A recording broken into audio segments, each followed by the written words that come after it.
Seigneur est bon, Amen. Amen. Il nous permet, matin après matin, journée après journée, dimanche après dimanche,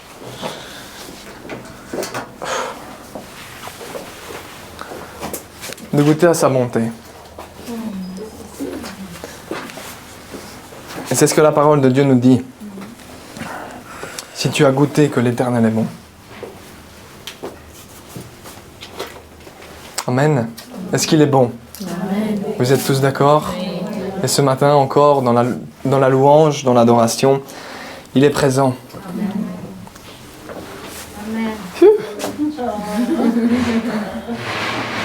Il est présent. Et pour chacun d'entre nous, que ce soit les moments d'adoration, que ce soit les moments de louange, nous sommes amenés à lui donner, mais ne vous faites pas de doute. Il dit, toi, occupe-toi, cherche ma justice, cherche mon royaume. Moi, je m'occupe du reste. Je m'occupe de toutes les choses qui te concernent. Alors le Seigneur désire ce qu'il y a de meilleur pour chacun d'entre nous. Amen. Il est le Dieu bon qui a des plans, un avenir, une espérance pour chacun d'entre nous. Et dans tout ce que nous vivons, dans toutes nos situations, il ne désire que du bon pour chacun d'entre nous. Et dans les moments de louange et d'adoration, oui, nos cœurs s'élèvent, mais lui, il déverse également sa bonté. Il reçoit nos louanges et il déverse de son amour, de sa bonté, de sa guérison, de sa présence. Amen.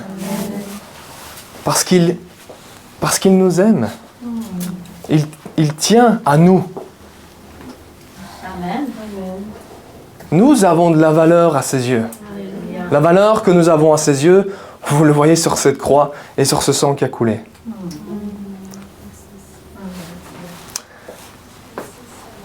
Est-ce que je vais réussir à finir après de prêcher aujourd'hui? Seigneur éternel, te remercier pour ces moments. Te remercier, nous savons, Seigneur, que nous venons librement devant toi, uniquement et seulement parce que toi, Christ, tu as payé. Uniquement et seulement parce que le sang de l'agneau a été donné. Parce que tu t'es donné, Seigneur. Alors remercie, Seigneur, pour ces moments où nous allons passer ces moments ensemble et te remercier pour ta parole. Te remercier pour cette parole qui édifie, qui construit. Te remercier pour ce que tu as pu placer sur mon cœur pour ton peuple. Parce que tu aimes ton peuple, Seigneur.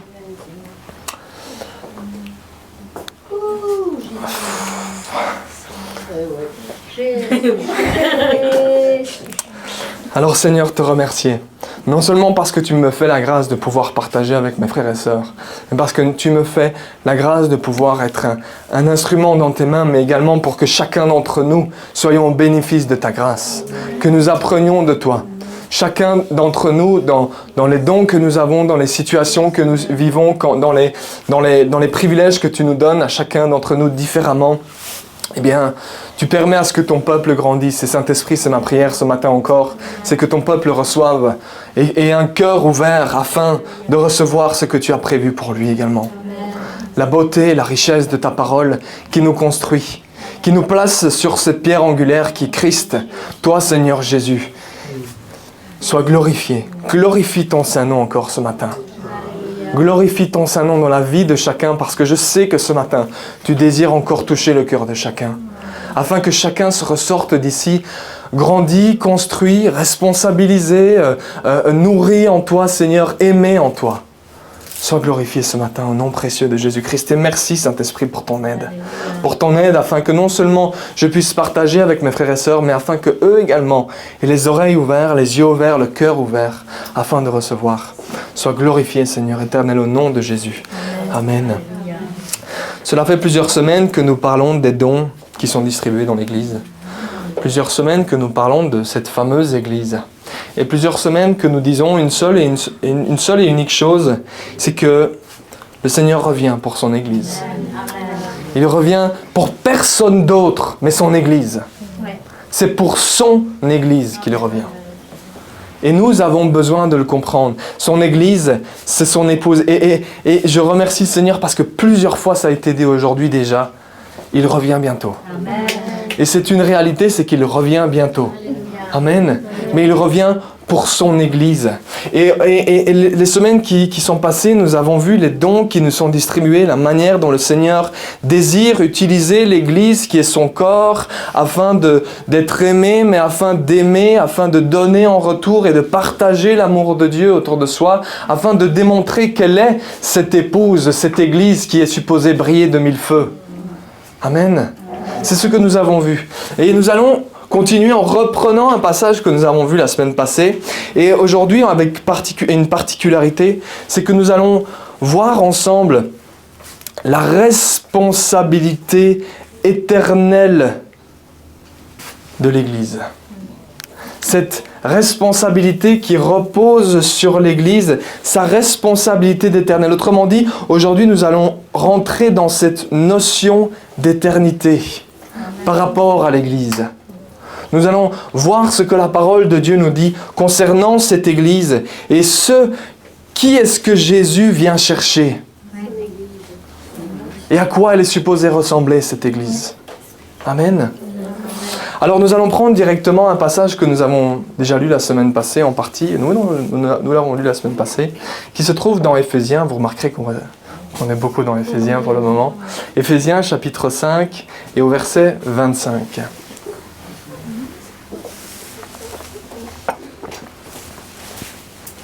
Et souvenez-vous, la semaine passée, on a parlé du fait que Christ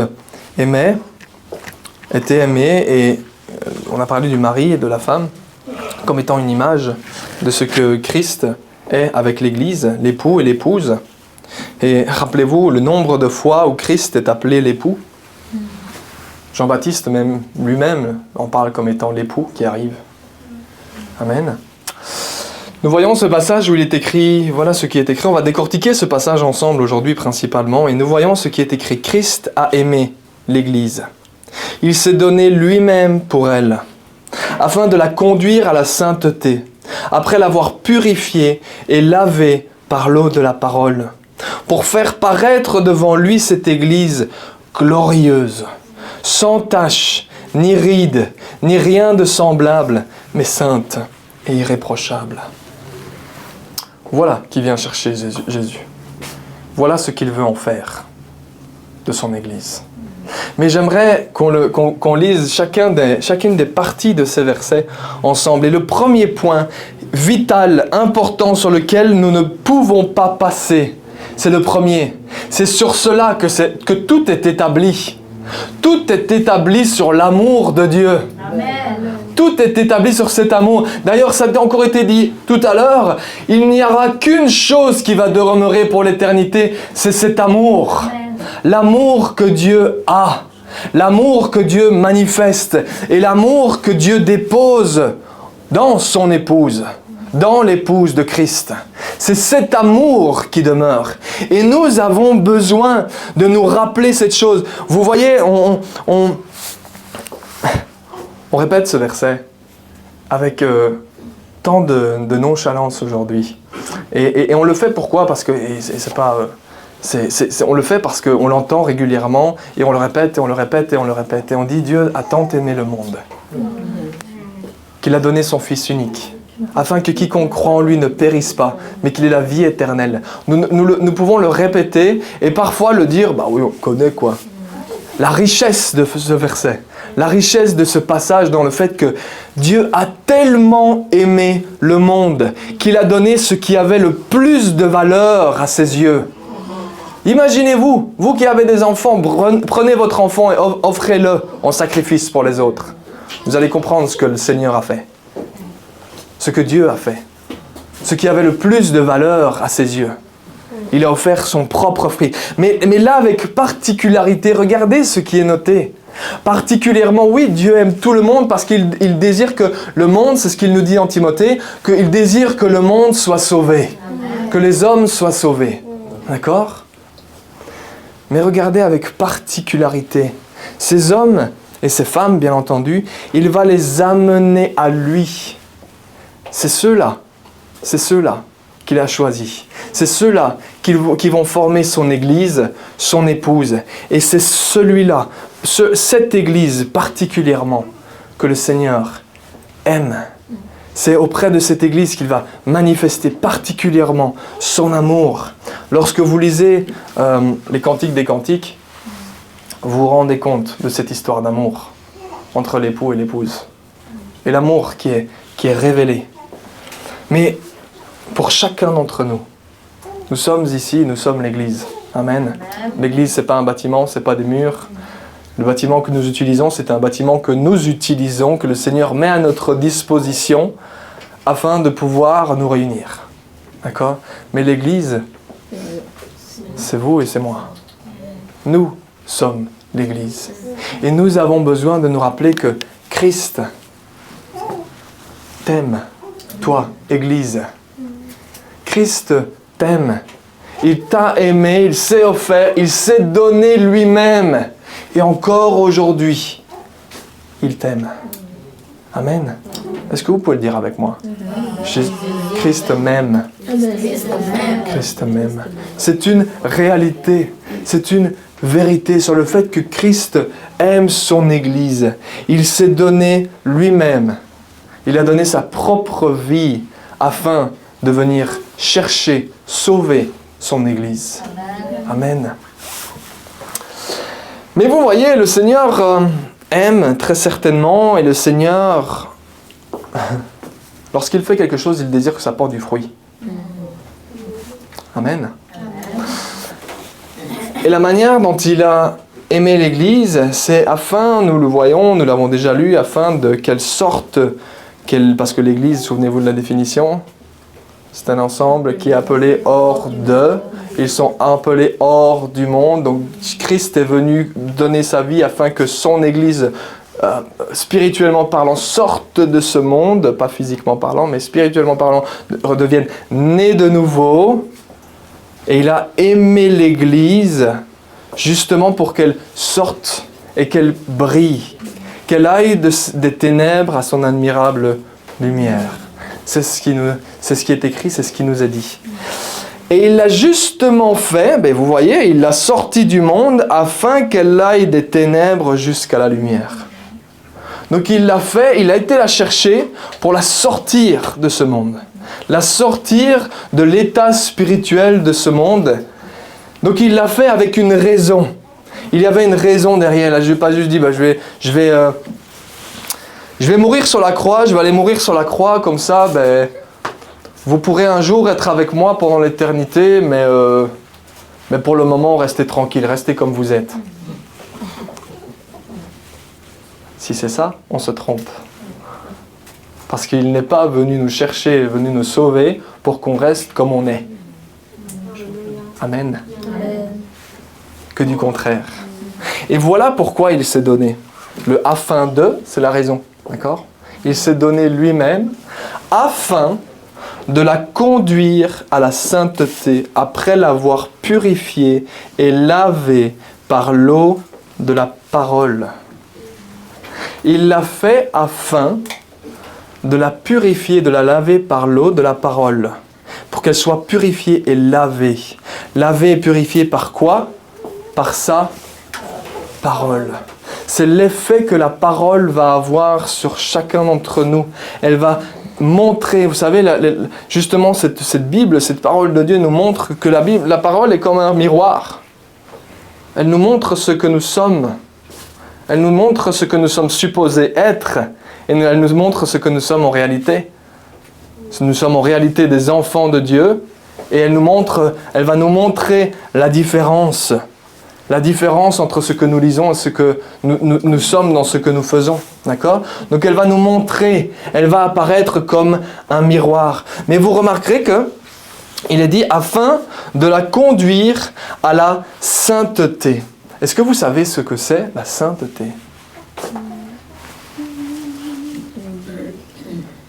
Quelque chose qui est saint. Donc ça veut dire qu'il est venu pour l'Église afin qu'elle soit sainte. Afin de la conduire. J'aimerais quand même d'abord marquer un petit détail, c'est que vous voyez que c'est lui qui l'a conduit. Il l'a conduit. dans la sainteté. Il est avec, il la guide dans la sainteté. Il lui donne sa sainteté, sa justice. Ça veut dire quoi la sainteté?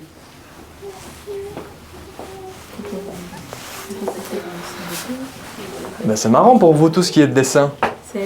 Vous ne savez pas ce que vous êtes? C'est quand on est justifié par le sang de Jésus.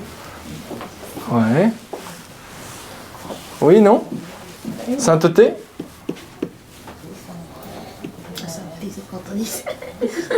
La sainteté, c'est quand on est saint. Merci. Jusque-là, c'est très développé. D'accord. Et quand on est saint, c'est parce qu'on a la sainteté. C'est ça que D'accord. Saint, ça veut dire quoi? Cet aspect d'être saint. Parce que vous allez voir dans les définitions de cet aspect de la sainteté, c'est l'aspect que saint, c'est mis à part, c'est consacré. Quelque chose qui est saint, c'est quelque chose qui est mis à part et qui est consacré pour un but bien précis, dans ce cadre-ci, dans le but de servir notre Seigneur. Cette image qui est utilisée ici, c'est une image de l'Ancien Testament. C'est pas pour rien qu'il parle que vous êtes lavés, que vous avez été purifiés et lavés par l'eau, et particulièrement par l'eau de la parole. L'image de l'Ancien Testament, vous savez comment ça fonctionnait dans le temple à Jérusalem. Ils avaient des objets qu'ils utilisaient. Et d'ailleurs, cette phrase va être donnée en nombre par le fils d'Aaron, dont je ne reviens plus sur le nom. Aidez-moi.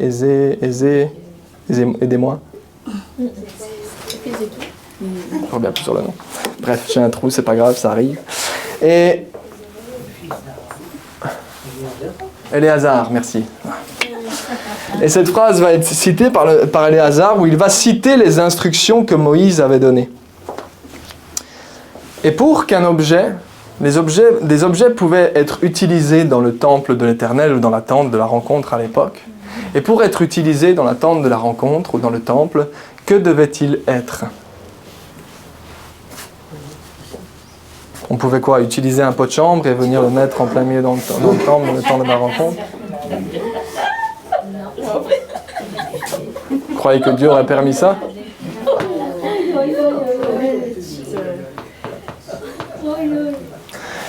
Ces objets devaient être purifiés. Et ce qui était d'or, d'étain, de bronze, de tout ce qui était métallique, devait passer par le feu. Et si ça ne passait pas par le feu, c'était purifié par l'eau afin d'être utilisé dans quel usage? Pour servir Dieu.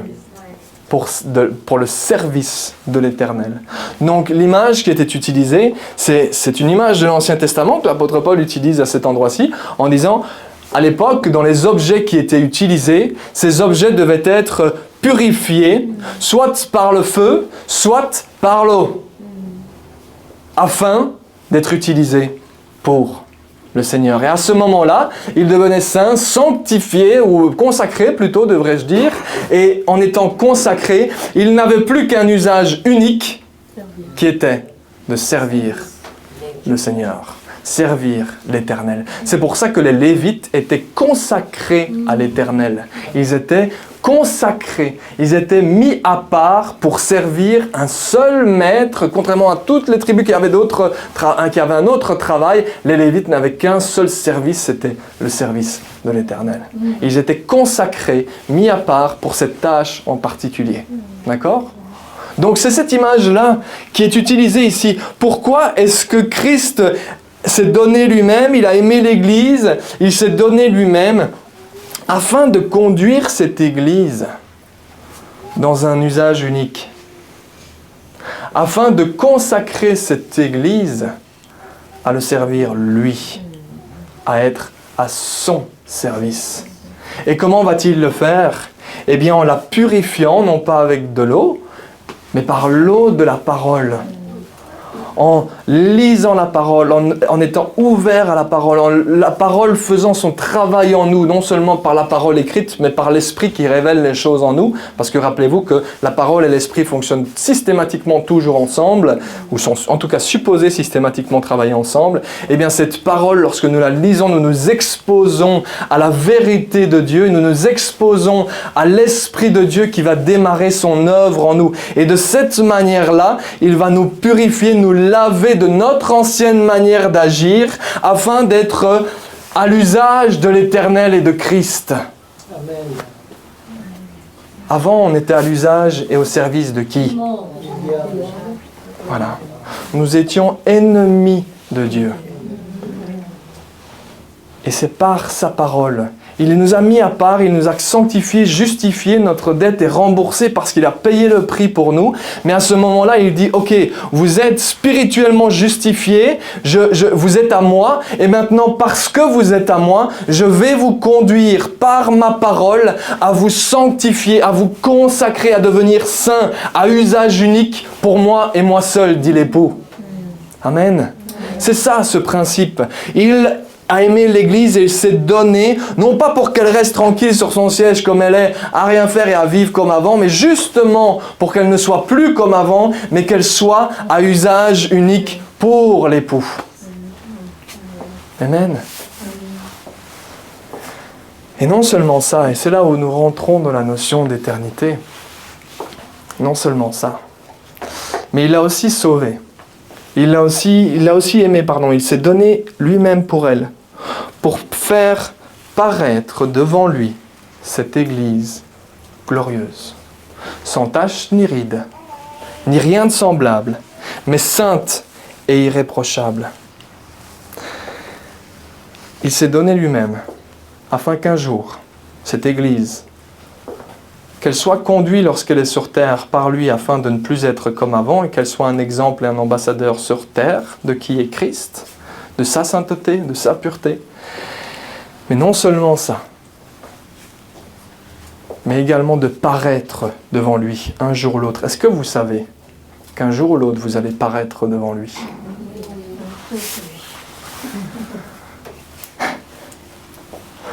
Mais vous voyez la particularité de cette Église qui paraît devant Christ.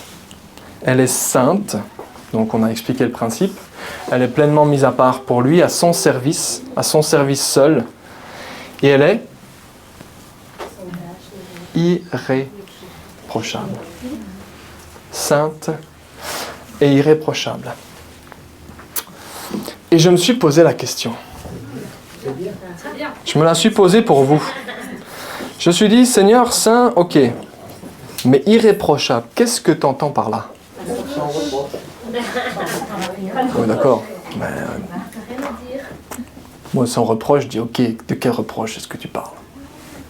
Quel reproche? Si nous sommes devant Dieu, quel reproche pourrait nous être fait? Et c'est là où j'aimerais tout de même insister. C'est pour ça qu'il a été dit tout à l'heure, entre autres. Il revient bientôt. Il revient bientôt. Nous avons besoin de prendre conscience de cette notion d'éternité. Mais cette notion que nous allons, et là désolé de le dire, mais je vais responsabiliser tout le monde, que nous allons rendre des comptes devant le Seigneur.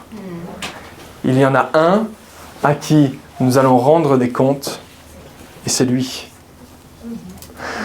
L'apôtre Paul nous rassurera, enfin je ne sais pas si c'est dur se rassurer, mais il nous dira, vous comparaîtrez tous devant le tribunal de Christ, jugeant ce qui est bon et ce qui est mauvais. Vous comparaîtrez tous.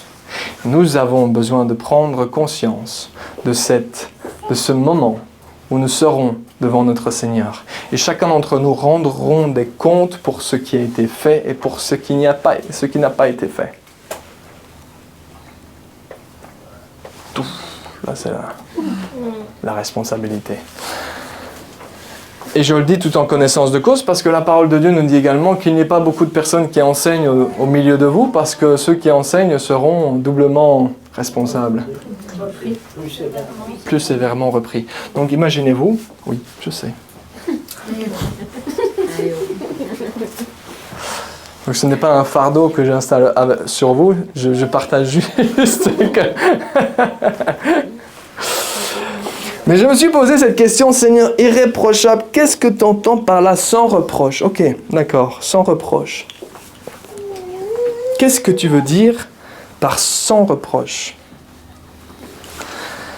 saint et irréprochable. Et le fameux sans reproche, irréprochable, c'est réellement et régulièrement un attribut qui est attribué à une seule personne. À une seule personne. Systématiquement, ce mot est retrouvé en faisant référence à une seule personne. C'est Christ. C'est Christ. Et cet aspect de sainte et irréprochable, je dis, ok Seigneur, mais ça ressemble à quoi? Sainte et irréprochable. Tu me parles de Christ, ok, mais ton Église qui est sainte et irréprochable, elle ressemble à quoi cette Église qui est sainte et irréprochable? Qu'est-ce que tu entends par là? Eh bien, nous avons des indications, justement, dans ce fameux livre qu'Eliam m'a posé la question, ce que c'était, mais il n'est pas là. Apocalypse, nous avons des réponses par rapport à ce à quoi cette Église est supposée ressembler. Et voilà ce qui est écrit dans Apocalypse, chapitre 19, et verset 7. Il est justement question du mariage de l'agneau. Et voilà à quoi ressemble cette Église. Voilà à quoi ressemble cette épouse. Il dit « Réjouissons-nous, soyons dans la joie et rendons-lui gloire, car voici venu le moment des noces de l'agneau. » Et son épouse s'est préparée. Son épouse s'est préparée. Comment s'est-elle préparée? Quelle avait-elle de particulier? Il lui a été donné de s'habiller d'un fin lin éclatant et pur. En effet, ce fin lin, ce sont les œuvres justes des saints.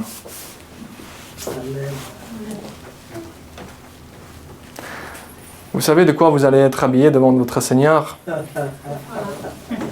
Des œuvres que vous avez accomplies selon sa volonté. Il y a régulièrement ce passage qui est... J'aimerais bien toucher 2 points par rapport à ce qui vient d'être le dernier verset. Il y a régulièrement ce principe dans la parole de Dieu. Alors on sait que l'Apocalypse, le passage d'Apocalypse, c'est systématiquement quand les sujets touchent à ce qui est...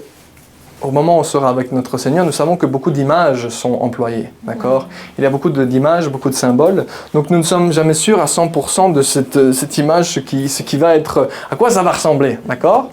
Mais nous voyons régulièrement dans les écrits qui nous sont donnés dans le Nouveau Testament, cet aspect de venir vers Christ avec quelque chose, pas sans rien. Vous connaissez ces aspects des couronnes? Alors je sais qu'il y en a qui connaissent, ils disent « Ouais, couronne !» Je suis sûr que par ça. Vous connaissez ce principe des couronnes? L'apôtre Paul qui dit à une des églises « Vous êtes ma couronne de gloire ».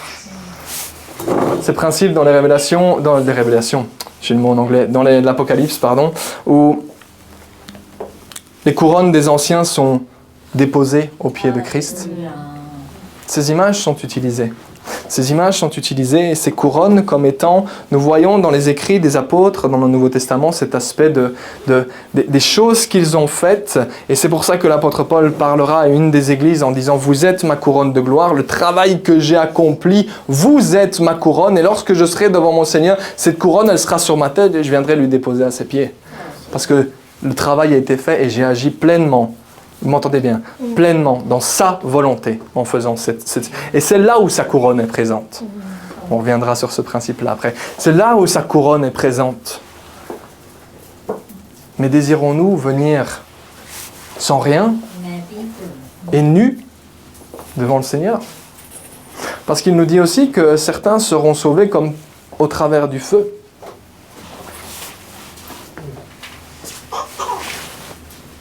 Tous ces passages peuvent être pris et mis les uns à côté des autres pour comprendre ce principe. Et ces images, c'est cela surtout que je voulais vous expliquer, ces images de venir avec ces couronnes, préparé avec ces vêtements.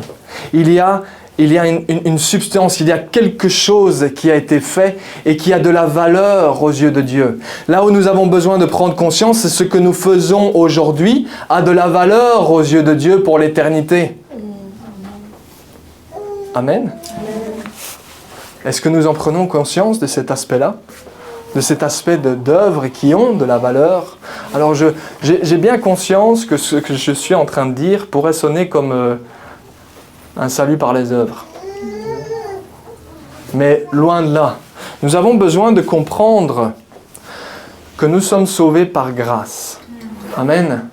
C'est Christ qui nous sauve. Nous ne pouvons pas nous sauver par nous-mêmes. D'accord? Mais la phrase nous dira, nous sommes sauvés par grâce pour les œuvres. Nous ne sommes pas sauvés par les œuvres. D'accord? Nous ne sommes pas sauvés en faisant quelque chose. Nous sommes sauvés parce que Christ a payé le prix pour nous. Mais il a payé le prix pour nous afin que nous mettions en place des œuvres. Afin que nous pratiquions les œuvres qu'il a préparées d'avance pour nous. Amen. C'est ça ce principe. Donc je ne suis pas en train de dire on va être sauvé par les œuvres ou en faisant quoi que ce soit. Non. Mais c'est prendre conscience que ce que vous faites, ce que nous faisons aujourd'hui, a ou peut, ou ne peut pas peut-être dans certains cas, avoir de la valeur devant Dieu. Et ça, nous avons besoin d'en prendre conscience parce que si nous prenons conscience de cela, eh bien nous allons comprendre l'importance de ce que nous faisons. La valeur, l'importance de ces actes si nous suivons la volonté de Dieu, qu'un jour ou l'autre, devant lui, nous pourrons lui présenter. Et ces actes auront de la valeur, et la valeur, c'est qu'ils seront déposés à ses pieds. La valeur, c'est que nous serons habillés devant lui. Amen. Vous savez que dans la parole de Dieu, le fait d'être nu, c'est un signe de déshonneur. Donc c'est pour ça qu'ils sont habillés. D'accord ? C'est un signe que les actes qu'ils ont pu accomplir les ont habillés devant le Seigneur. Et elle était habillée, cette épouse, elle était habillée comme une épouse. Vous avez déjà vu une épouse, une mariée? Ça a une belle robe, c'est joli. Ben, c'est le même principe. Et le mari, lorsqu'il voit son épouse pour la première fois avec sa robe de mariée, il fait « Waouh !» Eh bien, c'est le même principe pour Christ avec son épouse. Elle est bien habillée, c'est « Waouh !» De quoi est-elle habillée? De ce fin lin. De ce fin lin qui sont les œuvres justes des saints. Et j'aimerais quand même bien noter un petit... Parce qu'en fonction des traductions, ce passage est un peu différent. Cette épouse, elle est habillée de la justice des saints.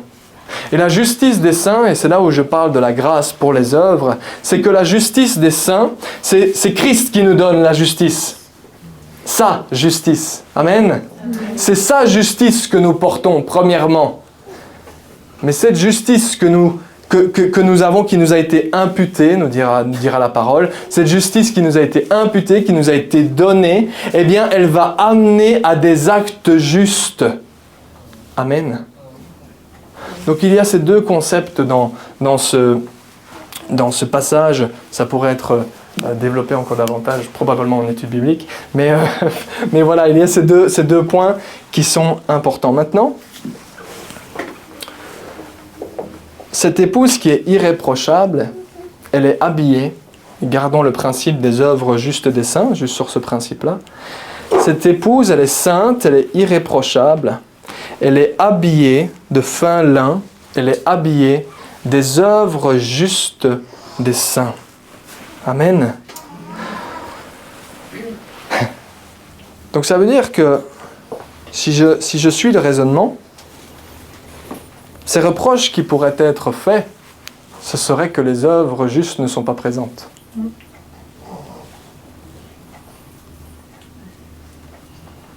Est-ce qu'on me suit? Est-ce qu'on me suit? Vous voyez, le terme irréprochable, il est en référence, lorsqu'il est utilisé par rapport à Christ, il est effectivement, ça a été dit tout à l'heure, il est utilisé dans le cadre du péché. Il est sans péché. Christ est sans péché, il est irréprochable. Et son épouse, pareil. Son épouse, elle, va s'habiller de ses œuvres justes, de ce qu'elle a fait selon la volonté de Dieu, c'est de cela qu'elle va s'habiller. Autrement dit, elle est irréprochable parce qu'elle a accompli pleinement les œuvres que Dieu avait préparées d'avance pour elle. Est-ce que vous me suivez ou pas? Apparemment pas, parce qu'il n'y a personne qui me dit oui. Ouais. Ou est-ce que je vous ai perdu? Non? Vous me suivez? Tout le monde me suit? Oui. Bon, on va faire simple, on va faire clair. ces fameuses œuvres justes de dessein, nous avons besoin de comprendre que ces œuvres, elles ont de la valeur devant Dieu. Et ces œuvres, le Seigneur nous les a données, il les a prédestinées d'avant, il les a créées d'avance. C'est ce que nous voyons dans Éphésiens 2:10. Il nous dit, en réalité, c'est lui qui nous a fait. Nous avons été créés en Jésus-Christ pour des œuvres bonnes. Donc vous avez vu que vous avez été créés non pas pour rester à rien faire, mais pour des œuvres bonnes que Dieu a préparées d'avance afin que nous les pratiquions. Donc imaginez-vous, c'est lui qui les prépare d'avance, c'est lui qui prépare le plan, c'est lui qui nous connaît, c'est lui qui nous fait, c'est lui qui nous donne, et puis il dit maintenant tout ce que tu as à faire, c'est le faire. Il a tout fait. Il a tout préparé, mais pour que nous les mettions en pratique. Amen. Nous avons besoin de comprendre que cette histoire d'être irréprochable, vous avez des dons. Vous avez des dons. Amen. Et le Seigneur désire que ces dons soient partagés. Le Seigneur désire que ces dons soient mis en avant, que ces dons soient pratiqués. Et ce que le Seigneur désire, c'est que les bonnes œuvres qu'il a préparées d'avance, prenons ce passage des bonnes œuvres qu'il a préparées d'avance. Il vous a donné des choses, amen. Le Seigneur nous a donné des dons, un don, des choses dans lesquelles nous sommes capables de faire, amen. Chacun d'entre nous avons des dons bien spécifiques. Eh bien, le Seigneur désire que nous comprenions cet aspect que ces œuvres et ces dons qu'il nous a donnés ont de la valeur devant lui pour l'éternité. Ce que Dieu désire, c'est que nous prenions ces dons et que nous les utilisions afin de marcher pleinement dans sa volonté. Est-ce que le Seigneur a préparé des dons d'avance pour nous, des œuvres bonnes d'avance pour nous? Oui ou non? Oui. Et le Seigneur nous a fait grâce de nous donner des capacités, des choses que nous pouvons faire et que les autres ne peuvent pas faire. Amen. Oui. Eh bien, le Seigneur désire que nous partagions ces dons avec les autres. Le Seigneur désire que nous ne soyons pas, que nous ne gardions pas nos dons égoïstement.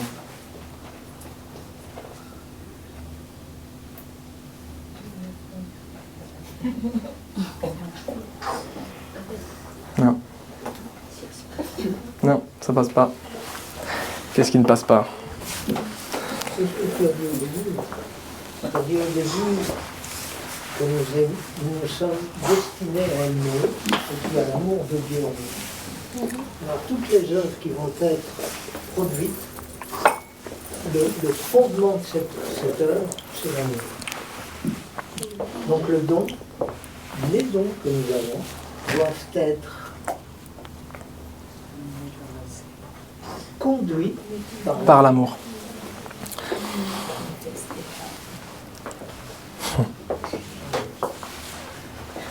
Et là, ça prend tout son sens. Et là, je cherche. Vous voyez, là, je cherche. Et je suis devant vous et je cherche.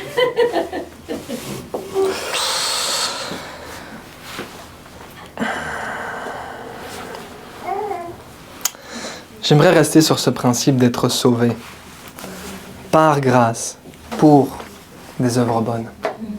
Mais là où je voulais en arriver, ou en tout cas ce que le Seigneur avait mis sur mon cœur, c'est de pouvoir comprendre que certes les choses sont faites par amour et doivent être faites par amour systématiquement, c'est tout à fait juste de le dire. Mais pour faire simple, parce que sinon je vais me perdre, pour faire simple, le Seigneur ne désire pas que nous soyons des serviteurs inutiles. C'était ça l'idée, d'accord ? Donc, vous voyez comme quoi il faut parfois chercher. Le Seigneur ne désire pas que nous soyons des serviteurs inutiles. Et c'est pour cela que c'est cet aspect-là de la sainteté et de l'irréprochabilité de l'épouse que je désirais mettre en avant. C'est qu'elle est utile au Seigneur. C'est qu'elle est glorieuse devant le Seigneur.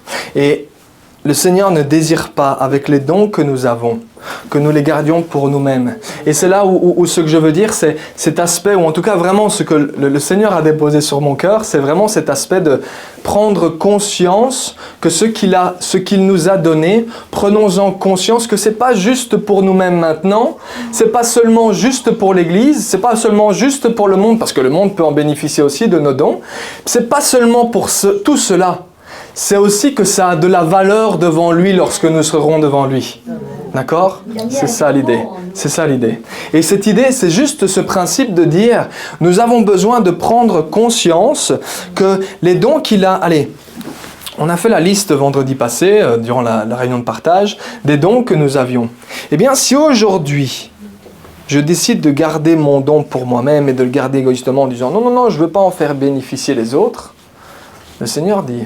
Attends, j'ai préparé des bonnes œuvres pour toi afin que tu les pratiques et tu marches dans ces bonnes œuvres.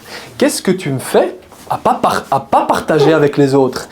Qu'est-ce que tu fais à ne pas marcher dans ces œuvres? Pourquoi est-ce que tu gardes les choses égoïstement? Ne comprends-tu pas qu'elles sont à ton bénéfice, au bénéfice des autres et qu'elles auront de la valeur devant moi? Ne comprends-tu pas que je ne désire pas que tu viennes nu sans rien m'offrir? C'est cet aspect-là. Cet aspect de... Nous avons parlé des dons, nous avons parlé de tout ce que le Seigneur nous donne. Mais allons juste un pas plus loin. Non seulement lorsque c'est fait dans l'amour, nous sommes appelés à être aimés, à partager par amour, d'accord? Mais non seulement cela va bénéficier sur cette terre, mais cela va avoir une incidence éternelle. Cela va avoir un réel impact de la valeur aux yeux de Dieu. Et donc c'est là que Dieu te dit, mais ne les garde pas pour toi, parce qu'un jour tu vas paraître devant moi et tu devras me rendre des comptes pour ce que tu as utilisé, ce que tu n'as pas utilisé. Et ça, nous avons besoin de le comprendre. Tout autant que c'est de l'amour, tout autant que c'est aussi de la crainte, du respect pour son Seigneur en disant « Mais Seigneur, purée, tu m'as donné des choses, tu m'as donné des dons, et moi, en fait, je les enterre, comme on a pu lire. Je les enterre et je ne les utilise pas. Et le Seigneur, un jour, va dire « Viens maintenant, on va rendre compte de ce que je t'ai donné et de ce que tu n'as pas utilisé. Ou de ce que je t'ai donné et que tu as utilisé, qui a de la valeur devant Dieu. » Amen. Mais nous avons besoin de voir ces aspects, ces passages, les paraboles que Christ va utiliser de ce serviteur qui vient nu au mariage, qui est jeté dehors. Alors oui, ça parle de la justice de Christ que Christ a offert, mais ça parle aussi de tout ce qui suit à la justice de Christ, des actes qui suivent, parce que nous avons été rendus justes afin d'agir justement. Amen. D'accord? C'est le principe. Donc nous avons besoin de comprendre, et c'est là où je ne désirais pas d'être cinglant ou déposer un fardeau sur qui que ce soit, mais nous avons besoin de lire ces versets et de comprendre l'importance de ce que Christ nous dit. Il nous dit, et ça, désolé, mais c'est la parole et je ne peux pas passer à côté, il dit, tout arbre qui ne porte pas de fruits est jeté au feu. Mais quel va être notre réflexe de dire « Ah Seigneur !» Vous voyez, c'est pas de la peur, c'est de dire... La peur, c'est celui qui dit « Ok, j'arrête tout, je m'en vais. » Non, la crainte, c'est celui qui dit « Ok Seigneur, j'ai compris ce que tu es en train de me dire. Qu'est-ce que je peux faire? Explique-moi, montre-moi. Comment est-ce que je peux porter du fruit ?» Et là, le Seigneur, et là, on rentre dans la volonté de Dieu. Et celui qui veut être dans la volonté de Dieu, et c'est une phrase que je répète souvent de Smith Wigglesworth, qui disait « Celui qui veut être dans la volonté de Dieu, Dieu va le placer à l'endroit et au moment où il faut pour qu'il accomplisse cette volonté. » Donc clairement, c'est cette personne qui désire porter du fruit. Cette personne qui a des dons, ou peut-être, ça nous a été dit vendredi, le fait que peut-être nous avons des dons, nous n'en sommes pas au courant, ben ok, on va en discuter, l'Église est là pour aider les hommes et les femmes à découvrir leurs dons afin que tout le monde en profite.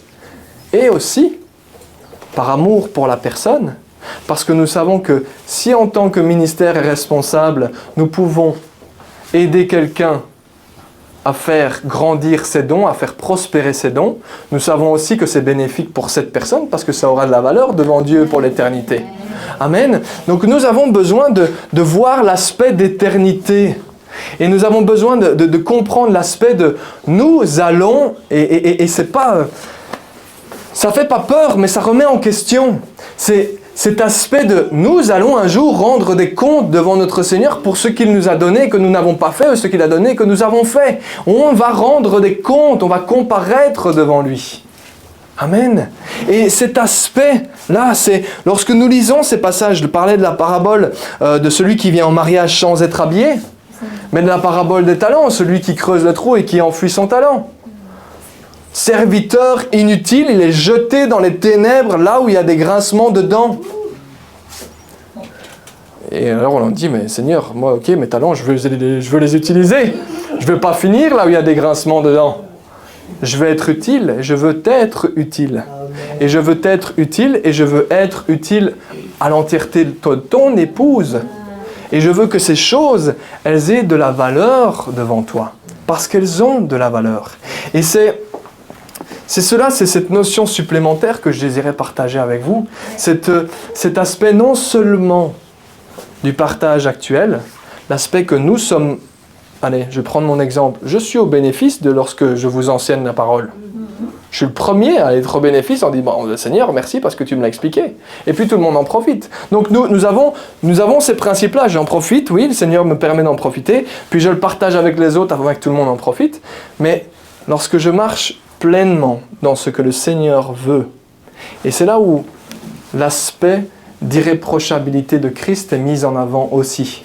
Regardez ce que Christ a fait. Est-ce que Christ s'est levé un matin en disant « Ouais, aujourd'hui, j'ai pas envie, ils se débrouilleront bien sans moi ». Non. Mais est-ce que Christ a aussi fait de l'excès de zèle en exagérant dans tout ce qu'il a pu faire? Non. Là où il s'est arrêté, il s'est arrêté. Ce qu'il a dit, il a dit. Ce qu'il a fait, il a fait. Et l'aspect de l'irréprochabilité, c'est là où nous avons besoin de bien comprendre aussi, c'est cet aspect que Christ a fait exactement. Pas un pas de plus, pas un pas de moins que ce que Dieu voulait.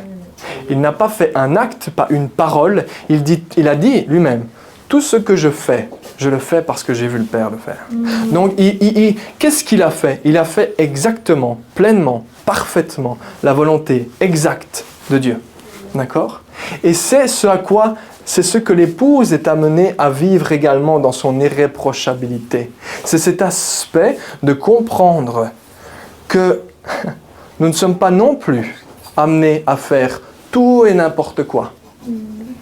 Que le Seigneur, il a préparé des œuvres d'avance pour nous. Il les a préparées afin que nous les pratiquions. Mais parfois, nous pouvons chercher midi à 14h en disant « j'aimerais bien faire ça, j'aimerais bien faire ça, j'aimerais bien faire ça, j'aimerais bien faire ça, j'aimerais bien faire ça ». Oui, mais si tu fais ça, tu ne sais pas te focaliser à 100% sur ce que Dieu t'a vraiment donné, que lui, il veut que tu fasses profiter les autres. Et en fait, tu te dissipes. Tu commences à te dissiper et tu commences à t'écarter. Et sous le couvert humain des yeux, tu dirais « ouais, mais cette personne-là, elle fait vraiment beaucoup de choses ».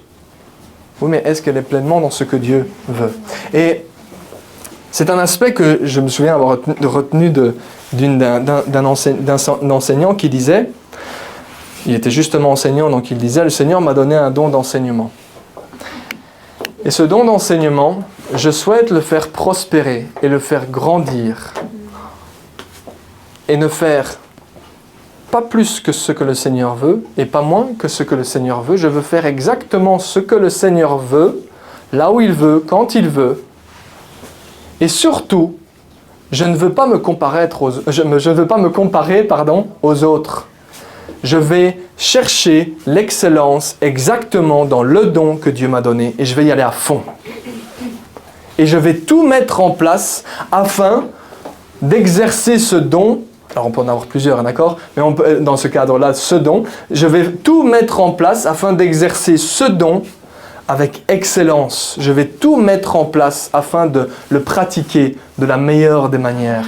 Et c'est là aussi où il y a cet aspect d'irréprochabilité. Oui, on l'a dit vendredi, il faut commencer par quelque chose. C'est sûr. Il vaut mieux commencer par quelque chose. Mais le Seigneur, si réellement notre cœur d'amour est de « Seigneur, je veux faire ta volonté », eh bien à ce moment-là, le Seigneur va nous guider exactement dans ce que lui veut qu'on fasse. Exactement. dans ce qu'il veut qu'on fasse. Et c'est là où les dons que le Seigneur nous a donnés, lorsque nous les découvrons, lorsque nous les faisons prospérer, grandir, c'est là qu'ils prennent toute leur valeur. Amen. Donc retenons aujourd'hui ces points. Ces points qui résument aussi les semaines passées. Cet aspect d'être créé pour être aimé, pour aimer. Ces aspects de recevoir les dons à mon profit, surtout au profit des autres.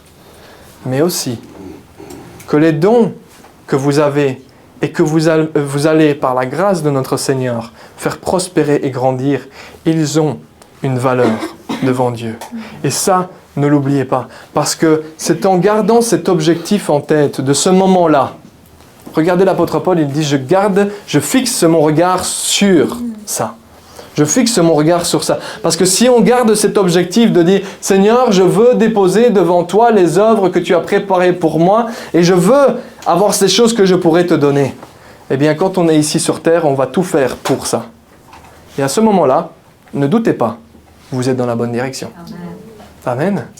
Et mon dernier point, c'était que justement, Dieu est fidèle. Il est fidèle et juste. Et si réellement nous désirons faire sa volonté, bien sûr, il est avec nous. Il va nous aider. Il va nous placer exactement là où il le désire. Si nous, comme nous l'avons chanté tout à l'heure, si je me soumets à ses voies, bien entendu. Ça, c'est la condition. Donc, prenons ces points en place. Prenons conscience et prenez conscience que les dons que vous avez un jour devant votre Seigneur, si vous les pratiquez comme lui le veut, ils auront de la valeur devant lui. Amen. Seigneur éternel, te remercier pour ta bonté et pour ta grâce. Ta bienveillance, Seigneur éternel, parce qu'encore aujourd'hui, tu nous montres, tu nous enseignes, Seigneur, à encore aller plus loin avec toi, mais également, surtout, d'avoir une vision, Seigneur, d'éternité, avoir une vision, Seigneur, qui se porte sur toi et sur toi seul. Et Seigneur, te remercier parce que c'est par ta grâce que tu nous permets de pouvoir vivre ces moments ensemble, mais surtout grandir au travers de ta parole. Seigneur, tu nous enseignes au fait que tu es bien présent avec nous aujourd'hui, mais que, Seigneur, devant toi également, nous serons présents. Alors, te remercier pour cet honneur que nous avons de pouvoir être encore avec toi aujourd'hui, de pouvoir écouter ta parole et de pouvoir grandir au travers de ta parole. Sois glorifié. Te remercier pour chacun de mes frères et sœurs ici présents, au nom précieux de Jésus-Christ. Amen.